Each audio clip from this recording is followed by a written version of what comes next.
కార్మిక సంఘాల ఐక్యత, కార్మిక సంఘాల ఐక్యత. ఆ కోరికలు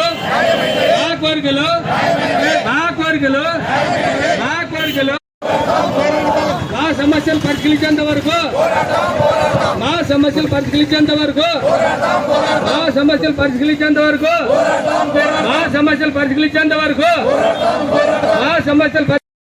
మా కోరికలు కామ్రేడ్. ఆ రోజు ఈ రాష్ట్రానికి అరిష్టం పట్టుకుంది. మీరు వచ్చారో లేదో 2 సార్లు ఫస్ట్ వే అని సెకండ్ వే అని కరోనా వచ్చి ప్రజలు బయట తిరగడానికి కూడా ఇబ్బంది పడుతుంటే ఆ రోజు ఈ పారిశుద్ధ కార్మికులే ప్రాణాలకు తెగించి నువ్వు ప్యాలెస్ లో తెచ్చుకున్నావు. అదేవిధంగా ఏ ప్రజాప్రతినిధులైతే మేము ప్రజాసేవ చేస్తామని చెప్పి వచ్చిన నాయకులందరూ కూడా ఇంట్లో తెచ్చుకుంటే ఆ రోజు ప్రాణాలు తెగించి వాళ్ళ కుటుంబాలకు దూరంగా ఎక్కడ కరోనా పాజిటివ్ వస్తే మా కుటుంబాలు ప్రాబ్లం అవుతాయని చెప్పేసి రోడ్డు మీద వచ్చి కొంతమంది కుటుంబాలకు దూరంగా ఆ రోజు కష్టపడి ప్రాణాలు తెగించి పనిచేస్తే ఈ రోజు వాళ్ళు మోసం చేయడానికి నీకు సిగ్గు అనిపించట్లేదా జగన్మోహన్ రెడ్డి గారు?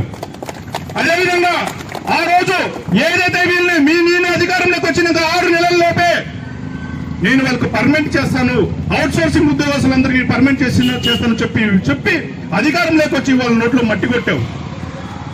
అదేవిధంగా ఏదైతే వాళ్ళకి రావాల్సిన జీతాలు కానీ వాళ్ళ న్యాయమైన కోరికలే కదా, నువ్వు హామీలు ఇచ్చినవే కదా, నువ్వు అధికారంలో రావడం కోసం అధికారం మదంతోనా చేసినవే కదా ఈ రోజు అన్ని.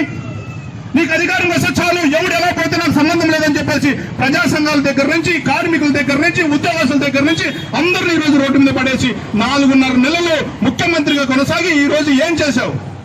ఈ రోజు అడిగితే వాళ్ళు రావాల్సిన మినిమం న్యాయమైన కోరికల కోసం వచ్చి రోడ్డు మీద కూర్చోవలసిన దుస్థితి తీసుకొచ్చడానికి నీకు సిగ్గుండాలి జగన్మోహన్ రెడ్డి గారు.